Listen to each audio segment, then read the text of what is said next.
Hello, I'm Adam Pacitti from Cultaholic Wrestling, and you are watching Tom Talks Rubbish. It's the place for interviews, wrestling reviews, and so much more.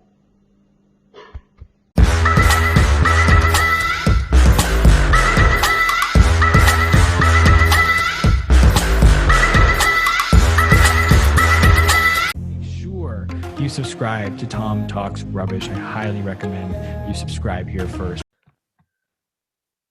What's going on, guys? It's your boy, Tom Talks Rubbish, and today I'm back with another interview. This time, I'm joined by Andrew Zarian from The Wrestling Observer and the Mat Men podcast. I always feel like I say the title of that one wrong, and I do apologise for that. All good, man. Tom, thanks for having me. You hit me up on Instagram, and I saw your show. I'm sorry, on Twitter, and I saw the show, and I was like, yeah, I got to do this. Let me go on. It was like, I'm currently in the process. I don't know how familiar you are with trying to get guests for other shows, but like, I'm in the process of, if people say yeah, I'll have them on. Do you know what I mean? I get it, man. It's I got 2 interviews lined up today. The hope is that they show up. Maybe they don't. I don't know, but the hope is that people always show up and do the interviews. I'm very lucky. Like, I hear like my interviewing friends that I speak to that get a lot of no-shows. Since I've been doing this in August, there's no wood in here, but that touch knock on wood. I haven't had a no-show so far. You know what happens? I mean, I've been doing this 12 years. I want to say maybe out of 10 times it's happened, but it seems like more now. I think people schedule with everything that's going on. I think people's schedules are a little all over the place, so it gets kind of harder to track people. But listen, I think that's the beauty in doing this, right? It's the surprise element sometimes. That's how you got to look at it. Yeah, and actually, tell a lie, I've had one no-show, but that was literally because I didn't check my Twitter DMs before I went onto Zoom, and the guy wanted to reschedule. Do you know what I mean? There you go. So it worked out at the end, I'm sure. Yeah, but if we take this right back to the beginning, my friend, where does your wrestling fandom begin? Oh man, it's so funny. I was having this conversation with my wife yesterday. It pretty much started with my father and my grandfather. My grandfather was a bodybuilder, professional bodybuilder, and when he used to work out with Bruno occasionally, so kind of discovered, with Bruno Sammartino. So that was engraved in my father because my father was a bodybuilder also. So they were very much into obviously fitness and bodybuilding, and professional wrestling obviously ties into it. But it really came from my father, my grandfather. My dad was a huge fan of 70s wrestling, 80s wrestling. He would wake me up when I was a kid to watch wrestling early in the mornings or late at night. We used to watch primetime wrestling when he used to come on USA. So it really started from my childhood, from my dad. Okay, so are we talking like Hulkamania era here? Yeah. So I'm gonna be 38 this year. So for me, my first real memory was probably Hogan versus Warrior at WrestleMania. That was like the first like big show I remember seeing. One of the, I've been to a couple house shows at Madison Square Garden because I'm pretty close. I'm like a 20-minute train ride from the Garden, so we used to go all the time. But to me, like the moment I became a real fan was SummerSlam 91 when I was there. Can you, because I'm a fetus when it comes to wrestling fandom. So can you... I'm old, man. Can you give the idea of, for people that may not know, some memories of that card? What was on that card? So I was dying to see Hogan, right? Because Hogan and Warrior were in the main event. Sid Justice was the referee against Sheik, Adnan, and Slaughter. It was the match made in hell, and then the main event was the match made in heaven. It was Macho getting married to Elizabeth.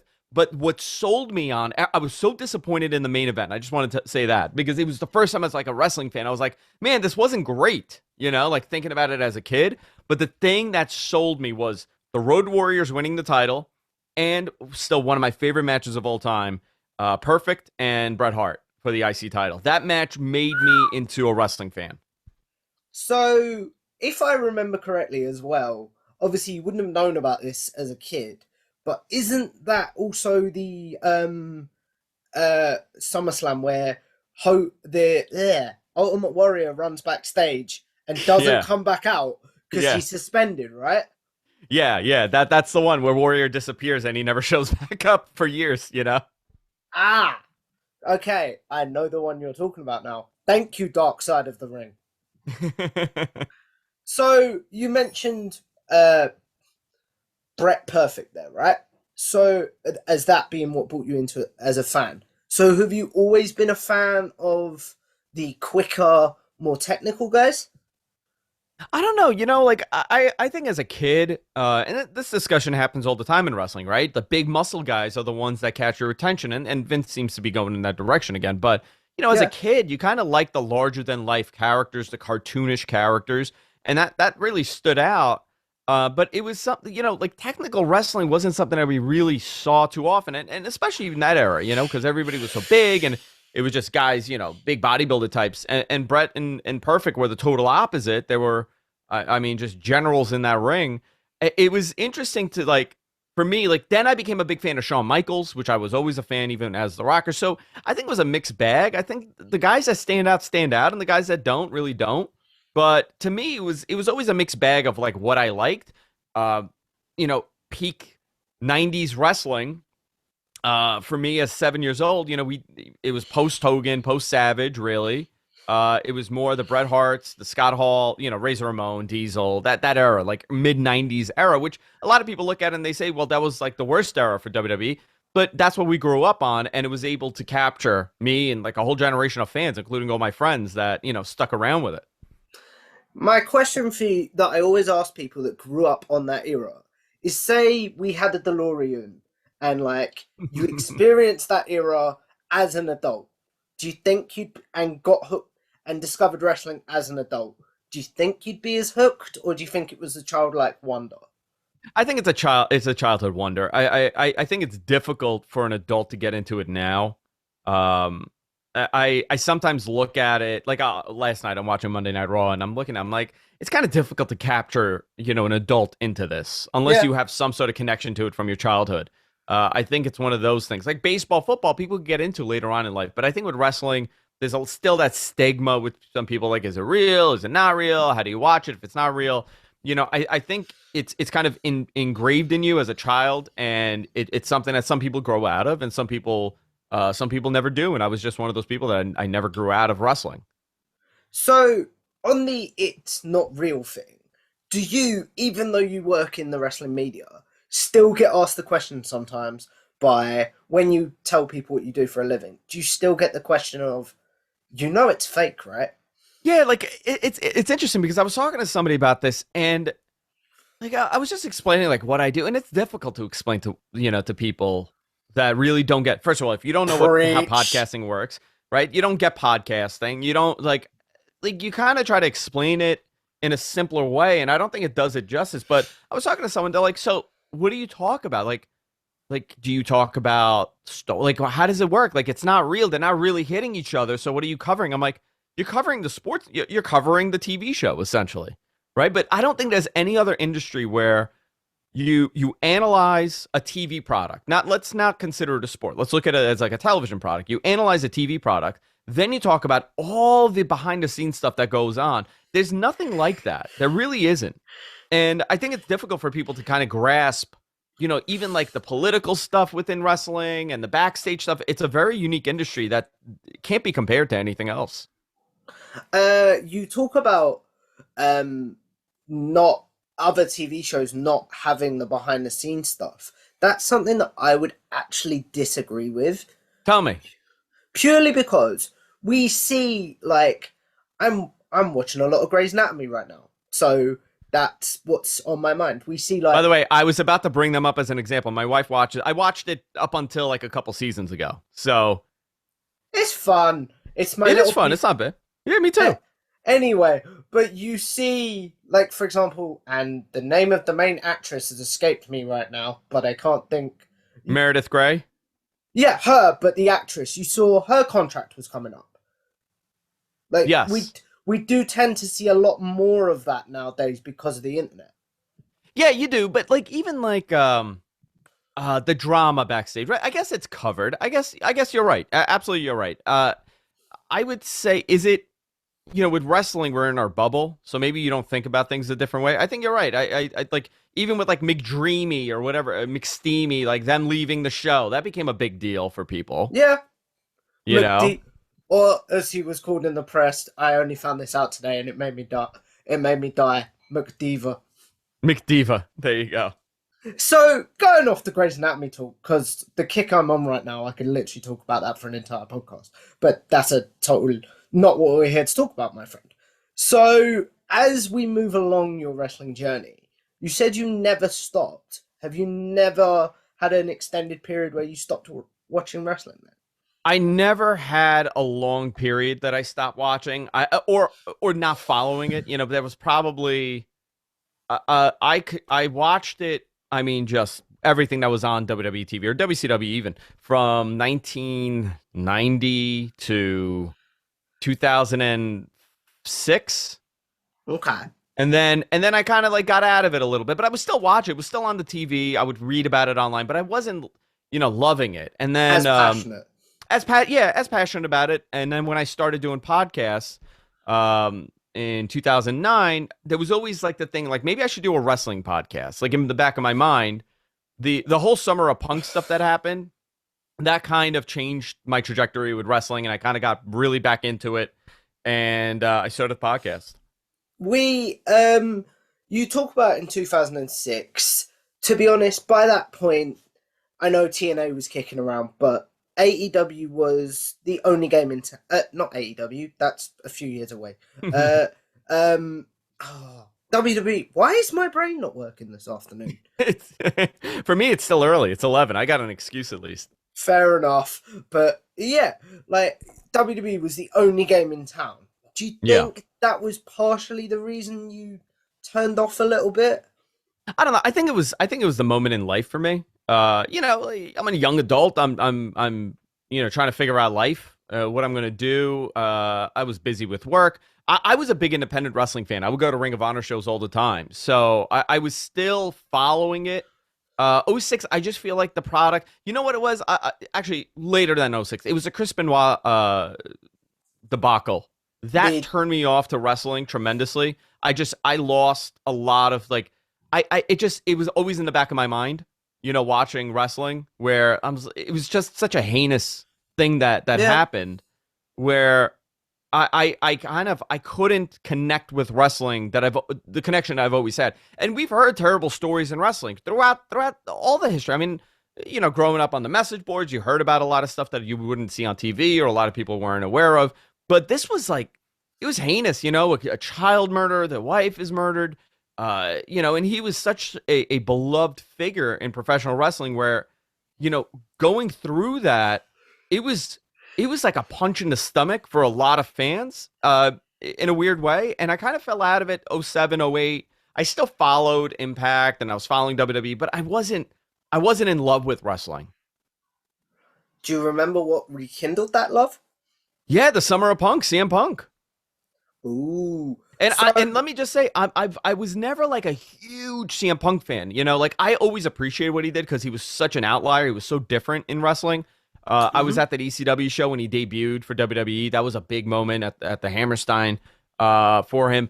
But I always appreciated what he did. I just fell out of it. And then when the contract talk started and, is he going to win the title? Is he going to beat Cena? That stuff brought me back because it was so interesting, like him mentioning New Japan on WWE TV, Ring of Honor, Colt Cabana. It was so, it derived from the normalcy so much where it caught me. And a lot of other people, let me just tell you, a lot of people in my generation came back to wrestling because of that. I've done quite a few of these interviews, and you notice that if someone started watching in the same era as someone else, it's normally the same thing that brought them both in, if that makes any sense. Yeah, you know what's funny? I spoke to somebody, and I haven't said this because this is a brand new conversation I had with someone. I spoke to someone that's a little older than me, that maybe came from the generation prior with wrestling. Maybe they were heavier in the 80s into wrestling than the 90s. Yeah. And to them, the thing that kind of maybe brought some of them back was the Jake Roberts snake bite on Macho Man Randy Savage. That brought a lot of people back also. I don't think it's a very underestimated moment in pro wrestling where when that happened, it was alarming. It was a terrifying moment for kids. And I think a lot of adults kind of were like, whoa, what the hell's going on here? And they came back. So is this... Sorry, I keep interrupting. No, go ahead. I do apologize. Go ahead. Is this the snake bite that was supposed to be a work but turned out to be a shoot sort of thing? It was always a work. I think they worked the networks. I think that they said it wasn't going to happen, or I forgot there was something shady that happened, but they I'm trying to remember if they got into trouble for that, but it was a big deal. Whatever it was a big deal. They said it was poisonous, but it wasn't. It wasn't a poisonous snake. Mm-hmm. Obviously. Otherwise, it would have been a very bad moment. Yeah. Otherwise, it would have gone from, shall we say, light-hearted entertainment to basically a snuff film. Yeah, pretty much.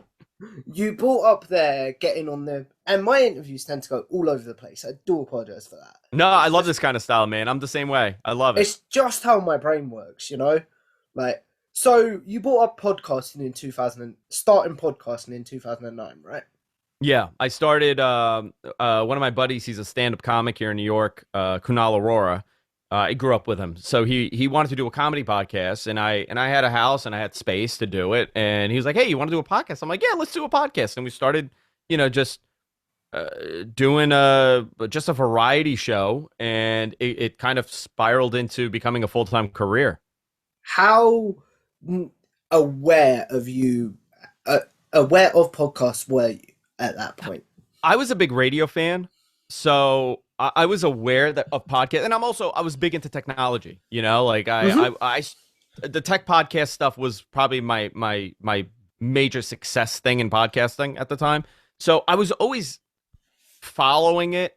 I thought there was a lot of room for growth. I thought most podcasts were terrible. I think people had the idea that a successful podcast had to be an NPR style or a BBC style radio format that's released on the internet, and I thought that I didn't want to see it become a corporate media takeover of this independent platform for content creators like yourself or me or a whole all the people that you've interviewed. These are guys. Brian Zane, I just saw the interview you did with Brian, and oh no, he's a great example. He's a great example of. That was a great interview. Don't get me wrong, but I look back at my content sometimes, and I'm like, people watched that. I'm gonna tell you something. I do that all the time. I'm interviewing Charlie Haas in about an hour, and I will most likely feel that way 6 months from now that I could have done better in my interview. So you should always feel that way. The butterflies in your stomach should never go away. But I felt that there was room for something cool, and I wasn't working. The economy had collapsed at that point, and I said, "Hell with it, let me try something new." 2009, 2008 recession, right? 2008-ish, 2009-ish. It was. I was 20-something years old, and I'm like, what am I doing sitting at home? I could try something new, or I could go get a 9-to-5 again, and I did not want to do a 9-to-5. Fair enough. So, as someone that's on the ground floor of podcasting, how have you seen it change? Because you said a lot of them were like NPR or BBC style radio shows. There was no in between. Have you seen them become a lot more relaxed, is what I meant to say. Yeah, I think that there's definitely a place for, like mainstream media, corporate media to have a place in podcasting. Obviously, it's a successful medium, and it creates a lot of revenue. I think the in-between has been the growth period. I think you either were terrible or you were NPR. And I think there was a few handful of content creators that were doing great content at that point. It was far, it was rare. Because the audio didn't sound right, or there was no video, or the hosts weren't trained enough. It was the infancy of a technology, of a platform, and I think that was a cool thing. I considered like public access. Mm-hmm. It was like public access TV, and sometimes maybe you had something that was successful, and in other times it was garbage. Most of the time it was garbage. I think that there was always a place for the middle ground, and I think that's what we have now.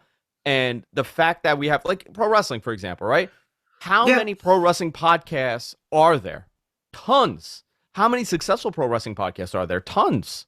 Mm. You know, Wrestle Talk does great stuff. Sean Ross Sapp does fantastic stuff. Denise Salcedo, Wrestling Observer. You know, the list goes on and on of great content creators in this genre. Wrestling Inc. They do great content too. So, but nobody is really competing with each other, and I like that aspect of it. I think everybody has a community. Some people go in between communities, and they're followers of multiple platforms. But at the end of the day, it's up to us to create the audience. We're not competing with each other, and I absolutely love that, because the whole concept of radio and broadcasting has shifted as far as, you know, let's all work together and do something cool. Yeah, definitely. I 100% agree with that, because I put a tweet out the other day because I've started interviewing a lot. I've had some big guests on like yourself, but at the same time, I've found all these smaller podcasts that maybe don't get the exposure, if that makes sense. Yeah, no, and I think that's great. There needs to be a platform for that. And, you know, like someone like yourself or me, we don't know. Like, I have people on all the time. Like, you don't know who someone will become later on in life. Exactly. Right? And I always, when I started podcasting, I didn't have a lot of opportunities to do an interview like this. Right? It didn't exist. Like, there weren't people seeking other content creators to bring them on to talk. It was smaller. It was way more difficult.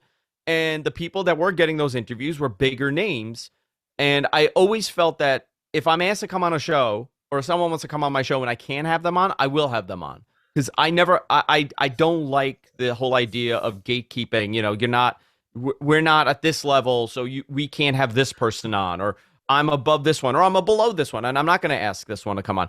I never like that. I think if you could have a great conversation, who cares what the viewership is? You have a great conversation.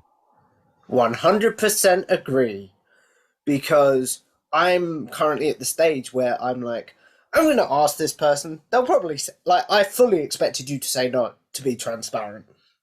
Well, I would have if it wasn't a Tuesday. This is the only day I'm available, so that's perfect, right? Yeah, I was like, to be totally transparent, I was like, he's a busy guy. He has, do you know what I mean?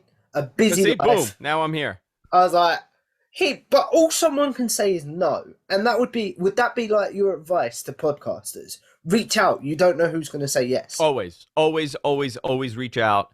And the other thing is, you know, what you see on the air, sometimes it's very different than the person, you know, than who the person is. So like, there are tons of content creators out there that get a lot of bad rep. And, you know, I'm friends with these people. Because we have, you know, we're very different people, but we connect on different levels. So I always feel that you never know what the person's like. You don't ever know what the person's going to say. Always reach out and kind of try to understand them. Yeah, definitely. So one thing I am curious to know, as you were on the ground floor of podcasting, is do you think the pandemic has maybe helped people to realize they enjoy podcasting? Like you said, it was the recession that helped you. Do you think maybe the pandemic has helped other people? Yeah, I think, you know, one aspect of a positive, if we're going to pick, right? Because there's tons of negatives, but I like to concentrate on positive. I think the positive is the same that I felt, you know, 10 years ago. And it's, you're not trapped to this life that you have. Never feel that because this is what I'm doing, this is what I have to continue doing. I've always had a very different mindset of, you know, I do this because I enjoy doing it, but the second I no longer have fun doing my job, because your job should be fun or enjoyable or tolerable, right? You have to get some sort of joy out of what you do. Don't feel trapped. And I get someone's going to listen and say, you know, it's difficult. I know there are situations that it's difficult, but you don't have to leave your job to create something new. Yeah. You could always just an hour a day is enough for you to kind of figure out, you know, what path you're going to take. I took a risk, and I took a big risk, big gamble, and I never went back to work when I started the podcast. I think a lot of people can't do that, but they can start doing a podcast. They can start discovering new things that they like. And also, you know, it was very isolating for a lot of people the last 2 years, 3 years now, right? We're 2.5 years. It's going to be. No, 2 years. No, more than that. When did it start? November-ish, December-ish for some people. Yeah, depending on what country you're in. Yeah. So I think having a voice talk to you daily is very helpful, especially when you're so isolated. I think it helped people discover what they like, their passions. I think it's helped people discover what they don't want to do, their dislikes.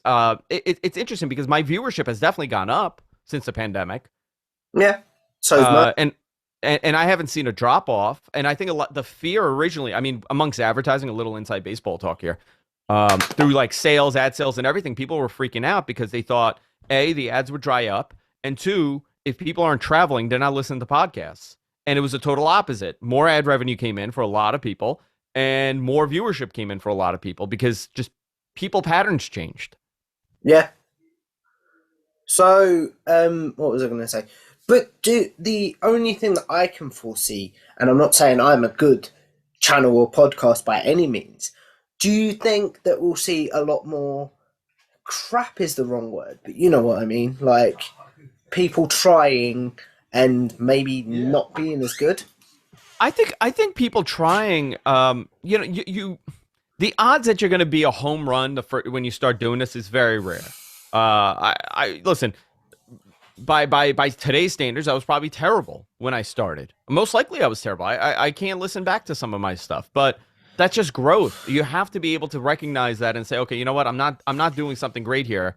I'm gonna further my content. Listen, there's hundreds of podcasts that begin every day. Most of them will not make it, but the ones that do went above and beyond, and they discovered what wasn't working or what will work, and they moved with that. I think having a decent microphone now, it goes a long way. I think the technology for video has gone a tremendous long way. You don't need a professional setup. You don't need a $20,000 audio setup or a $50,000 video setup to be able to do this. There's no gatekeeping with platforms to be on. I think this, if there was ever a moment that you want to take a risk, this is it. 100% agree. Like, because as you say, I'm in a similar position where I work 4 days a week. So Tuesday's my day off. So it's like, I'm going to get all the interviews I can on a Tuesday. Do you know what I mean? Yeah, perfect. And so if we were to pinpoint 5 pieces of advice for someone that wants to start a podcast, what would they be? Have a decent microphone. Mm-hmm. And by the way, by decent, I don't mean spend money. You get a $100 microphone that'll go a very long way. Listen back to your content. I always tell people, listen back, always, because you're going to discover what you did wrong. Don't over edit. Leave the ahs, leave the ums, the pauses, leave all that, because that's natural. Mm-hmm. And that's a natural conversation. And if you don't like that you do that, you're more likely to change it if you don't keep editing it out. Don't think about the money with podcasting at all. Ignore that whole concept about money and because that's a major driver for people, and the people that are driven by that likelihood that you are not successful. And fifth, make friends outside of your bubble. Yeah. Reach out to other content creators, work with them, because that's how you grow your community. Yeah. What about like people that want to get involved in the wrestling media? Because actually, we'll start there first. How did you become involved with Wrestling Observer and the Mat Men then? Dude, you know, I'm going to be honest. I never, it's not something I seeked at all. Mm-hmm. I never said like, oh, okay, well, I'm going to do this podcast and and then I'm going to work with wrestling media. My Observer, the way that I connected with wrestling, I've been a subscriber for like 20 years. So that answers my next question. Yeah. For you, I mean, my uncle used to get me, used to subscribe. And I've been listening to Dave and Brian since 1999 on a service called IATA, which was actually one of the first big internet radio platforms that in existence. So I discovered them in 99 or 2000. It kind of pushed my wrestling love over the edge. And then wrestling radio, I would listen to them, and live audio wrestling out of Toronto. So I never wanted to get into wrestling media. I just did the podcast with Rich because we love to talk about wrestling. Because of my job and the way that I intertwine with a lot of people within media and sales and in New York City, I've been able to develop a lot of interesting friendships which sometimes they tell me things. So we would mention it on the air and we would talk about it on the show. I mean, we've been doing this for 10 years. Nobody really knew that we would, break stories or talk about things that are going to happen. It wasn't until the pandemic when I started posting on my personal Twitter instead of talking about it on the show. That's when everybody started coming over. The way I got hooked up with Brian and Dave is I founded something years ago called the IAIB, the International Association of Internet Broadcasters. And it was a central hub where, we would let people, it was a member. We didn't charge membership, but it was a membership where you would send in your content. And we would give you different level of membership. If you were an advertiser, you would become an ad level guy. And it was a place to link up other internet broadcasters with hardware manufacturers. And it was a charity for me. I didn't make money off of it. It was never intended to do. I just wanted to improve the community and create some sort of guidance. So we had a forum and we had a show called the IIB Spotlight. And Brian was one of the guys I asked to come on to talk about his broadcasting journey. And we became friends after that. Okay. So for people that may not know, actually 2 questions. What are you then required to watch now that you work for the Wrestling Observer in wrestling? And then how intimidating was it to start working with Brian, being a fan of his? It was such a slow progress because this is 2012 I started talking to Brian. When the Death of WCW re-release came out, he came on the show to promote it, and it was a very natural conversation. And we would talk on Twitter, we would DM each other stuff randomly. So it was always there was no level of oh my gosh, because we were friendly for a long time. And I think Denise went over, right? Denise got signed to Observer, and then Brian messaged me, or I messaged Brian. Oh, you know what? I messaged Brian. There was another site that wanted to pick up Mat Men. And I messaged Brian. I'm like, listen, Brian, these guys want to pick up the show. But do you want it? And he's like, yeah, let's do it. And that was it. It was literally a quick, hey, do you want to work together? Okay, let's do it. And now, I'm doing 3 shows. The intimidating part was being asked to host Wrestling Observer Live. That to me was, it wasn't that it was scary. It was that, this is something that brought me into wrestling the way that it brought me into wrestling. And now, I'm hosting this Sunday show, and it was just a very cool moment in life where you never know where things are going to lead you. When I was 16 years old, recording the Wrestling Observer radio show on a tape deck connected to my computer, and I would record them on tape, on cassettes. And I had a timer that set everything to record. That, and to end up being the host of the Sunday version of the show, that is a pretty cool thing in life. It's just the universe kind of falling things into place. Let me start that one again. Do you sit back sometimes and go, wait, how did I get here? All the time. I think about that. Everything that I do in life, man. I'm very lucky. I'm a very positive person 99% of the time. I try to live my life like that. I don't get affected by a lot of, the nonsense that you see, but I'm very, that is my mantra in life. I'm very lucky for everything I have. My professional career is great. Wrestling is a hobby for me.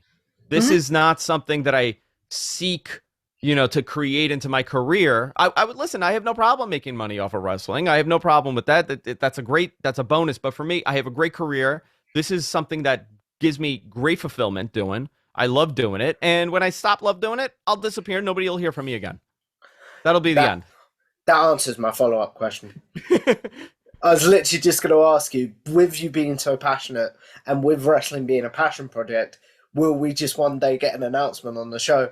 Oh yeah, Andrew's leaving. He doesn't like wrestling anymore. I would never. I don't see that happening. I really don't, because it's I'm 38 years old now. If you think about it, from the time that I was 16, listening to Dave and Brian, to now, I've still followed wrestling and I haven't fallen out of love with wrestling. I don't see that happening, but you never know where life takes you, and that's how I always live my life. You don't know what tomorrow brings. Sometimes the negativity could be too much online, but I really don't let it get to me. But if it does get to me, then I'm not having fun and I'm staying up and I'm looking at Twitter and I'm refreshing my timeline. That's not healthy. I'll be done with it by then. Fair enough. So if we go, because how much more time have you got, my friend? Because I don't want to make you late. I got another 25 minutes. Awesome. That's just about the length I like to man. go. So that's awesome. So if we then go on to your work with Wrestling Observer, and the Matmen, what are you now required to watch for your wrestling work, shall we say? I've never been told that I got, like, for Matmen, Rich and I, we're very much, we have great synergy, I guess you would say. I hate using corporate lingo like that, but we kind of bounce off of each other. That show is so natural for me to do because we've been friends for 26 years. Mm-hmm. So we could not talk about anything we're going to do on the show and just be able to do it. With Observer, I try to follow things that I normally don't do. Now hosting the show, I'm following more Impact now. Obviously I was always a New Japan fan. So for me, it was always, New Japan, WWE, and then something else. But now with AEW, WWE, New Japan, something always kind of falls off. I've gotten more into GCW over the last, 6 months or so. So I try to follow as much as I can. Obviously, you miss stuff, but all the key things, I'm kind of staying in the loop of. But it gets difficult. There's so much wrestling. Definitely. We've never had this before. We've never had this much wrestling on television. It's actually, we constantly talk about the term the Renaissance era of wrestling. A lot of people say like 2016 was kind of that moment when, the indies were popping, and then you had, New Japan was on fire, WWE was doing great, NXT was stellar, Ring of Honor. So from that, like, if you would consider that like the modern era's Renaissance era, I think that there's still way more that's going to happen over the next couple of years. Maybe we're in a little dip period right now, but this is going to grow even more. 100% agree with you. So then, what is the one show that you're like, okay, if I wasn't involved with the Matmen or Wrestling Observer, if I was just doing my shoot job and nothing involved in wrestling media, that you'd have to catch every week? If I wasn't doing podcasts and stuff, I would most likely be watching majority AEW because that's what I enjoy right now the most, and I would probably watch SmackDown and the pay-per-views. Fair enough. I think pretty much how everybody's watching wrestling right now. Like, people that are very heavy into wrestling, they're watching, maybe they catch a couple clips of Raw. If there's a big moment, obviously you're going to watch Raw. People are watching AEW. I think AEW's doing stellar content, and then all the other stuff. I don't know. I think there's enough room to watch stuff. I don't know if I would be watching it as closely as I watch it, but I would most likely be watching, at least those three regularly. Fair enough. So, and this is the big question, because I've always been curious to know this. If I said to you, right, you have to pick between the Matmen and the Wrestling Observer, do one for your wrestling media career, which one would you pick? It's always Matmen. The answer is always Matmen. Fair enough. That brought me into this world, into the wrestling world. I've never done anything as much fun as that show. It's, between me and Rich to sit here for like an hour and a half and just BS about pro wrestling the way that we do. With, obviously we interject a lot of humor in that show, and sometimes people don't get it. Like, people tune in thinking like, well, this is like a Dave and Brian show where it's strictly pro wrestling news and the topics. But, there's so much of that out there. There's so much, really, journalistic coverage. Like, I'm not a journalist at all. I don't consider I think it's insulting to other journalists, like to actual journalists, to say that what I'm doing is journalism, because it's not. My line is, I'm just a guy that people like to tell a couple of things over a couple of drinks. And I'm very lucky to have those friends, that I have that are able to tell me stuff. But for me, like, if I never got like a scoop ever again, it wouldn't change anything about, my enjoyment with doing the shows, even with Wrestling Observer. But with Matmen, I could do that show. I could do a 5-hour straight show with that. Easy. Not even like thinking about content, no notes, just go in there for 5 hours and talk. It comes very natural for me. So I would always, that's what brought me into this world, and I wouldn't want to stop that. Fair enough. So then, how different is your presenting style from your content on Matmen to the Wrestling Observer stuff that you do? So, We're Live Pal with Denise and Garrett. That's a very different show, which I love doing. It's a panel show, so it's a little bit easier because everybody takes their turn and we know what we're going to talk about. The Observer Live is, it's a solo show, essentially, right? You're bringing a guest every week, but you're on your own. And I have tons of notes because that audience is very demanding for the topics that you're going to talk about, and they want to know the nitty-gritty. They don't want a generalized show. They want to know the details. So I kind of follow Brian's lead. I kind of stick to his format, even with the intro. I do the same exact intro that he does. I try to keep it as familiar to that show because it's not my show. It's the Wrestling Observer. It's a 20-some-odd year program, so you have to kind of play that role on that show. What is your prep like for those two different shows? How different is your prep? So we have a producer. We have two producers, and we got two producers and an engineer for all the shows that we do. Same guys do it for both of them. So, but the notes that we have for Observer Live are far more detailed and heavy than we do for Mat Men. We have a show rundown, obviously, with bullet points and everything, but the details, like if you could see the notes that we have for Observer Live, it's really detailed, like super detailed with everything that we're going to be talking about. Okay, so then what is one thing that you have to do before you're going to record a podcast or go on camera to get yourself in the zone, sort of thing? I will always watch the last program that was on TV. So whatever, if it's Thursday and I'm recording, I have to watch Dynamite again while it's happening, while before I'm prepping. So it's fresh in my mind. If I'm recording on a Tuesday like today, I'm most likely in about an hour and a half, I'm probably going to put on Raw again and watch Raw again. So it's fresh in my mind. So it also brings me back into it. No matter what is going on in your life at that moment, if I step away and I put on wrestling, I'll be able to kind of go back into the wrestling world. Okay.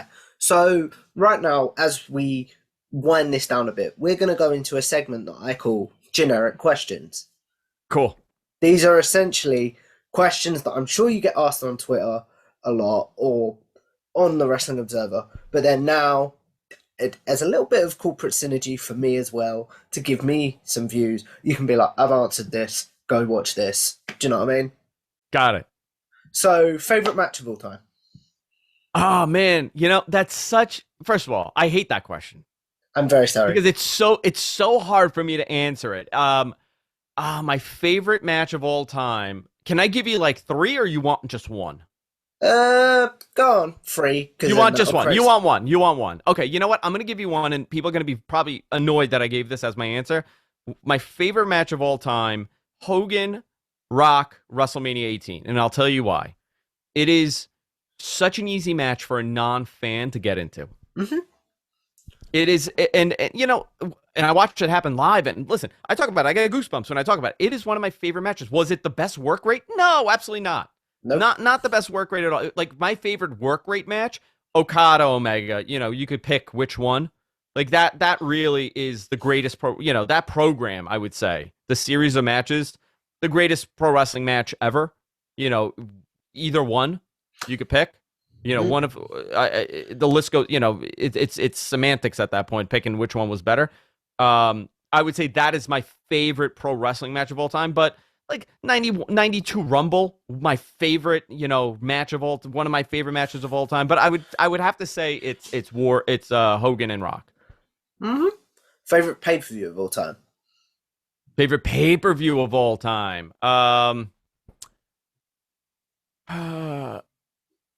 I really, really modern era or like childhood?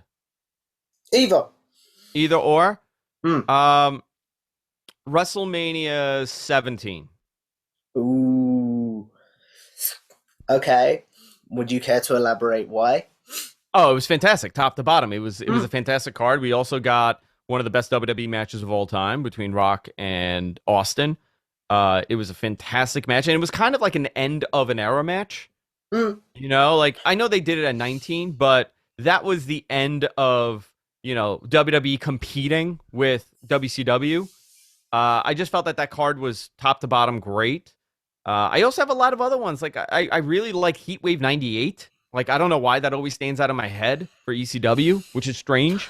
I thought, honestly, to be honest, the best show I've ever been to, I would say, was All Out in Chicago this past year. That is my favorite wrestling show I've ever attended.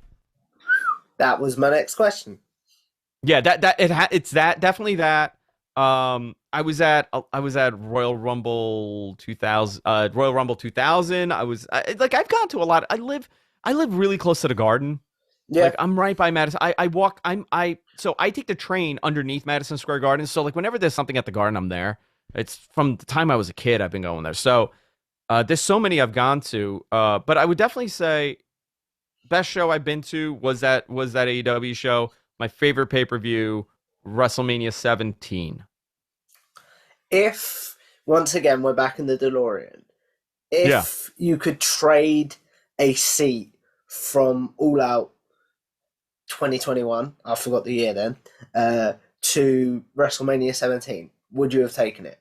No, I wouldn't. I wouldn't have. I don't think I would have enjoyed it as much being in that building. I think, the importance of AEW having a successful show that night kind of played a big part in this. The debut of Danielson and we saw Danielson debut. Cole. We saw Adam Cole debut. We saw CM Punk's first match. Soho. It was a big deal, and I think everybody in that building knew. It's a smaller building too. It was like 10,000 people. It wasn't like a big. I was at the Arthur Ashe show, and that was like almost 20,000 people in that building. I think the intimacy helped also because there was not a bad seat in that building. My wife came, and that was her first major wrestling show she's ever been to, and she had a blast. And she's not a really big wrestling fan, but it kind of made her into an AEW fan, which that says a lot when you're taking someone that really doesn't love wrestling. She'll tolerate it if it's on TV, but she ended up really liking it. I sometimes take myself out of the equation. I look at what's happening around me, and everybody around me was having such a blast. It only heightened my experience. Mm-hmm. So, and then, did I ask you favorite superstar of all time? Yeah. Man, I'm probably gonna say Brett or Shawn. Mm-hmm. I'm most likely Shawn. Probably Shawn Michaels, my favorite superstar of all time. I was going to say you have to pick between one, otherwise the internet will crucify you. I know. I'll go with Shawn, but these are tough questions because depending on the era, like obviously you're going to say Hogan at one point. You're going to say Warrior if you grew up in my generation, but like Shawn was a big I loved Shawn Michaels. Like give me 1990 Shawn, 96 Shawn, 97 Shawn over anybody else any day. He was doing the best stuff in the world. I mean, that really, in a bad era, think about this. The Doom era, right? 93 to 96, early 96. It was a dead spot for WWE, and this guy carried it. Him and Brett really carried the whole thing out of that terrible time period and to the boom period for them. So definitely Shawn Michaels. I never thought about it like that as someone that didn't really watch in the 90s, but that makes a lot of sense. Yeah, listen, you had Doink the Clown and the guy, the Booger guy. So Bastion Booger. So think about the difference. What's your thoughts on Shawn Michaels' second run? I actually think it was better than the first. I would have loved to see him hold a title. I know he didn't want to. He held the world title for a short period, but for a month, if I remember correctly. Yeah. With those he won it with those terrible tights too, the brown tights. Do you know the story of those tights? It didn't get made, right? There was a problem. It got delayed. Yeah, and he ended up wearing the seamstress. Took forever. Yeah. So he had to just put on brown tights with the underwear over it. I only know that because I thumbed through his book again the other day. Is that why? Yeah. No, I think his second run, he had way better matches in his second run than he did in his first run. For sure. Way more important matches. He made, he practically made John Cena with that triple threat that they had. There was a lot of key people that he put in really good position, and it was a very unselfish guy at that point, especially in the matches. He was very giving, and I think it helped elevate that era. Nostalgia-wise, 96 Shawn over anything, but I think he had successfully, and I think he would say the same. His second run was way better. The only thing I might argue was better in his first run was because of his shall we say, I've got to be careful how I phrase this in 2022, his religious status, he wasn't as willing to do as much character stuff, I suppose. Yeah, yeah. The stuff that made him the Heartbreak Kid, shall we say. Yeah, but he also had some, like that DX return was kind of lackluster, the last one. It was way more PG. I don't think it tarnished it in any way. I just think things evolved. But I agree with you. I think some of the stuff he turned down and he didn't do, and it would have been a very different Sean if he was willing to do it. So, as we wrap this up, obviously, I want to say thank you to Andrew for coming on. No, thank you for having me. This was fun. The question that I end all my videos on is, with podcasting, with YouTube, we're all sort of going to live forever in some ways. So what is one video that you're like, don't go back and watch that? I don't recommend that. And then what is one that you're like, if you want to know my body of work, go check that out? I would say probably our drinking at Matman After Dark episodes. I would say that you know what? I am proud of those, actually. It's us drunk and acting like lunatics, so I guess that defines my body of work. But I would probably say the last year, of what I've done. I think that would kind of solidify, like, if I just never had to do a podcast again, I would be very proud of the last year of work that we've done on Matman and what I've done with Observer. I think it's, a pinnacle point for me. So if it's downhill from here, at least I achieved it. Yeah, and to be honest, my friend, I think that's a beautiful way to end it. So let the good people know where they can find you before we wrap this up. You can find me on Twitter at Andrew Zarian. I'm on the Wrestling Observer. Every Sunday we do Wrestling Observer Live. Thursdays, Matman Podcast, 10 a.m. East. Also, it's available podcast form, so you can find it anywhere. And we're Live Pal on Tuesdays. It's well worth doing, guys. So obviously, if you guys like this video, check Andrew out in all the places he mentioned. Make sure you subscribe to Tom Talks Rubbish. Leave a like, share this video around, help the channel grow, and I will see you in the next one. Bye, bye.